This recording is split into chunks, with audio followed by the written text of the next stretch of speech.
Raj K ಕೃಷ್ಣನ ಜೊತೆ ನಮ್ಮ ವಂಶಿ ಡೇಟ್ ಫಿಕ್ಸ್ ಆಗಿದೆ. ಕೃಷ್ಣ ವಂಶಿ ಮಾರ್ಚ್ 2ರಿಂದ ರಾತ್ರಿ 9:30ಕ್ಕೆ ನಿಮ್ಮ ಉದಯ ಟಿವಿಯಲ್ಲಿ.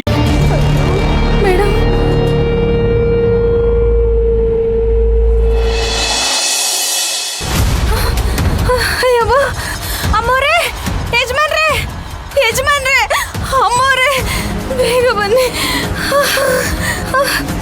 ಮಲ್ಲೆ, ಏನಾಯ್ತೆ? ಯಾಕೆ ಇಷ್ಟೊಂದು ಗಾಬರಿ ಆಗಿದೀಯಾ? ಅಯ್ಯೋ ಅಭಿರಾಮಿ ಏನಾಯ್ತೆ ಅಭಿಗೆ? ಅಯ್ಯೋ ಅಮ್ಮೋರೆ, ಅಭಿರಾಮಿ ಮೇಡಮ್ ಕಾಣಿಸ್ತಿಲ್ಲ.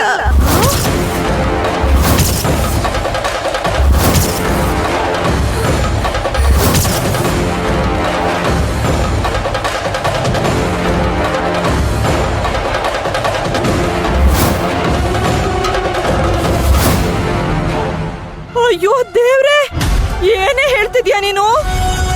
ನೀನೇ ತಾನೇ ಕರ್ಕೊಂಡೋಗಿದ್ದವಳನ್ನ? ಅಯ್ಯೋ ಹೌದು ಮಾರ್ರೆ, ಅವ್ರ ಮಾವಿನ ಹಣ್ಣು ತಿನ್ಕಂದ್ರ. ಸರಿ ಆಯ್ತು, ನಾ ತರಕಾರಿ ತಗೊಂಡು ಆದ್ಮೇಲೆ ಮಾವಿನ ಹಣ್ಣು ಕೊಡಿಸ್ತೆ ಅಂದೇಳಿ ತರಕಾರಿ ತಗೊಂಡು ಹಿಂತಿರುಗಿ ಕಾತೆ. ಅವ್ರು ಕಾಣಿಸ್ತಿಲ್ಲ ಅಮ್ಮವ್ರೆ. ಏಯ್, ಅವಳೇನ್ ಕ್ಯಾರಿ ಬ್ಯಾಗೇನೆ ಮಾರ್ಕೆಟ್ಗೆ ಹೋದಾಗ ಬಿಟ್ ಬರಕ್ಕೆ? ಬೇಜವಾಬ್ದಾರಿ ಇಡಿಯಟ್ ನೀನು. ಮರ್ಯಾದೆಯಾಗಿ ಹೇಳು, ಏನಾಯ್ತು?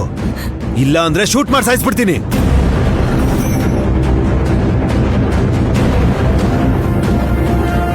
ಎಲ್ಲಿಗೆ ಹೋಗಿದ್ರಿ? ಯಾರು ಕರ್ಕೊಂಡು ಹೋಗಿದ್ದು? ಯಾರಿಗೊಪ್ಸಿದ್ಯಾ ಅವಳನ್ನ? ಎಷ್ಟು ದುಡ್ಡು ತಗೊಂಡಿದ್ಯಾ? ಕೊಡೋ, ಮೊಬೈಲ್ ಕೊಡೋ. ತಗಣಿ ಯಜಮಾನ್ರೆ, ನಂಗೂ ಇದಕ್ಕೂ ಎಂತ ಸಂಬಂಧನೂ ಇಲ್ಲ. ನಂಗೆ ಯಾರು ಗೊತ್ತಿಲ್ಲ. ನಾನು ಅವ್ರನ್ನ ಕರ್ಕೊಂಡು ಹೋಗಿ ಬಪ್ಪಷ್ಟೊತ್ತಿಗೆ ಅವ್ರು ಇರ್ಲ ಮರ್ರೆ. ನಾನು ಯಾರ ಹತ್ರನೂ ದುಡ್ಡು ತಗೊಳ್ಳ, ಎಂತದು ಮಾಡ್ಲ. ಅಮ್ಮವ್ರೆ ನೀವಾದ್ರೂ ಹೇಳಿ ಅಮ್ಮವ್ರೆ. ನೋಡಿ ಯಜಮಾನ್ರೆ, ಅಮ್ಮವ್ರೆ ನೀವು ಹೇಳಿ. ಲೋ ಅದಿ, ಇವಳು ಆ ಥರ ಅಲ್ಲ ಕಣೋ.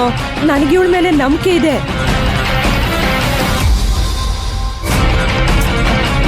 ಗಾಬರಿ ಆಗ್ಬೇಡ. ಕಾಣಿಸ್ತಿಲ್ಲ ಅಂತ ಗೊತ್ತಾದ ತಕ್ಷಣ ಅಕ್ಕಪಕ್ಕ ಹುಡುಕೋ ಪ್ರಯತ್ನ ಮಾಡ್ಬೇಕಿತ್ತು. ಅಯ್ಯೋ, ನಾನು ಎಲ್ಲ ಕಡೆ ಹುಡುಕ್ದೆ, ಸುಮಾರು ಜನ ಅಂತ ಕೇಳಿದೆ. ಯಾರು ನಾ ಕಾಣ್ಲಿಲ್ಲ ಅಂತಿದ್ರು ಮರ್ರೆ.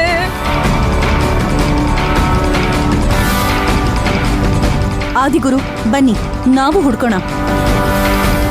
ಮನೆಗ್ ಬರಕ್ ದಾರಿ ಗೊತ್ತಿಲ್ಲದೆ ಎಲ್ಲೋ ನಿಂತಿರ್ಬೋದು. ತಕ್ಷಣ ಹೋದ್ರೆ ಅವಳು ನಮಗ್ ಸಿಗ್ಬೋದು. ಹಾ ಹೌದು ಕಣೋ. ಅವಳೇನಾದ್ರೂ ಸಿಕ್ಕಿಲ್ಲ ಅಂದ್ರೆ ನೀನ್ ಕಳ್ದೋಗ್ತೀಯ.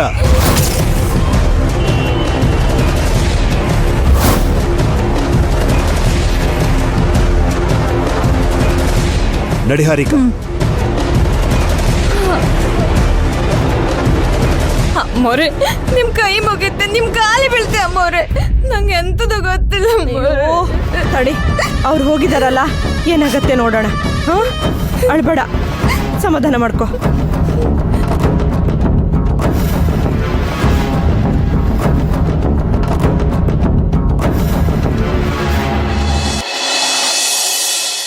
ಪರವಾಗಿಲ್ವೇ?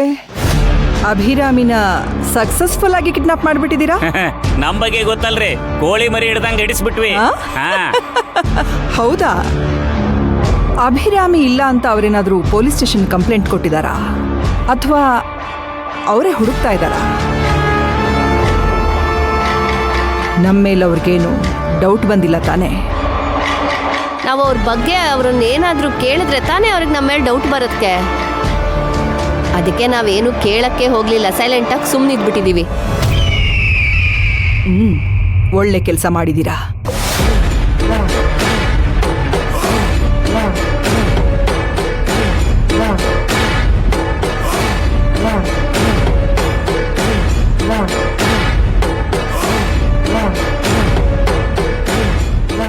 ಫಾಲ್ಗುಣಿ, ಮತ್ತೆ ನಾನು ಡೆಲ್ಲಿಗೆ ಹೋಗ್ಬೇಕಾಗತ್ತೆ. ಗೌರ್ಮೆಂಟ್ ಆಫೀಸಲ್ಲಿ ಸ್ವಲ್ಪ ಕೆಲಸ ಪೆಂಡಿಂಗ್ ಇದೆ, ಅದನ್ನ ಮುಗಿಸ್ಕೊಂಡು ಹೋಗೋಣ ಅಂತ ಬಂದೆ.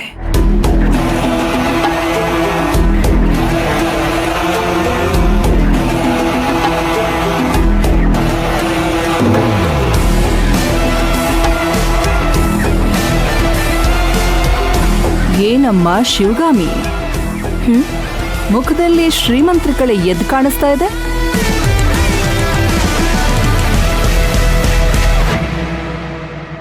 ಯಾವಾಗ್ಲೂ ಯಾವುದೋ ಕಿತ್ತೋಗಿರೋ ಕೀಪ್ಯಾಡ್ ಫೋನ್ ಹಿಡ್ಕೊಂಡು ಬರ್ತಿದ್ದೋಳು. ಇವತ್ತೇನು ಹೊಸ ಫೋನ್ ತಂದ್ಬಿಟ್ಟಿದ್ಯಾ? ಏನು ಲಾಟ್ರಿ ಗೀಟ್ರಿ ಹೊಡಿತಾ ಹೇಗೆ? ಶ್ರೀಮಂತಿಕೆ ಅನ್ನೋದು ನನ್ ರಕ್ತದಲ್ಲೇ ಇದೆ. ಹುಟ್ಟುವಾಗ್ಲೇ ಗೋಲ್ಡನ್ ಸ್ಪೂನ್ ಜೊತೆನಲ್ಲಿ ಹುಟ್ಟಿದವಳು ನಾನು. ರಾಜಸ್ಥಾನ್ ಕಾರ್ಪೆಟ್ ಅಲ್ಲಿ ಅಂಬೆಗಾಲಿಟ್ಟವಳು ನಾನು.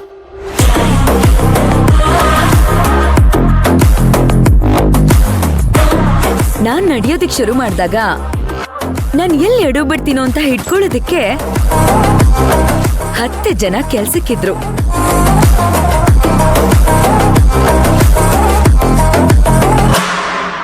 ಅರಮಾನಿ ತರ ಇರೋ ಮನೆಯಲ್ಲಿ ಹುಟ್ಟಿದವಳು ನಾನು.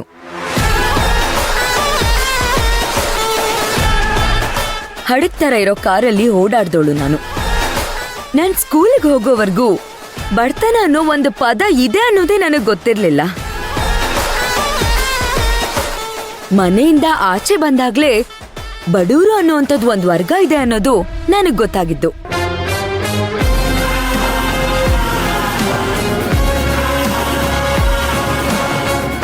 ಅಂಥದ್ರಲ್ಲಿ ನೀವು ನನ್ನ ಹತ್ರ ಶ್ರೀಮಂತಿಕೆ ಬಗ್ಗೆ ಮಾತಾಡ್ತಾ ಇದ್ದೀರಾ?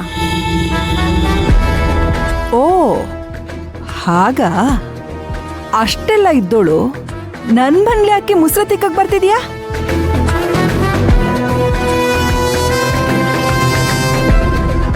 ಊರ್ಮಿಳಾ ಅವ್ರೆ, ತಮ್ಗೊಂದ್ ವಿಷಯ ಗೊತ್ತಾ? ಜೀವನದಲ್ಲಿ ಪರೀಕ್ಷೆ ಅಂತ ಬಂದಾಗ ಚಕ್ರವರ್ತಿ ಹರಿಶ್ಚಂದ್ರ ಕೂಡ ಸ್ಮಶಾನ ಕಾಯ್ತಾನೆ. ಆ ಆದಿಶೇಷ ಮಹಾದೇವ ಶಿವ ಕೂಡ ಭಿಕ್ಷೆ ಎತ್ತಿದ್ದಾನೆ.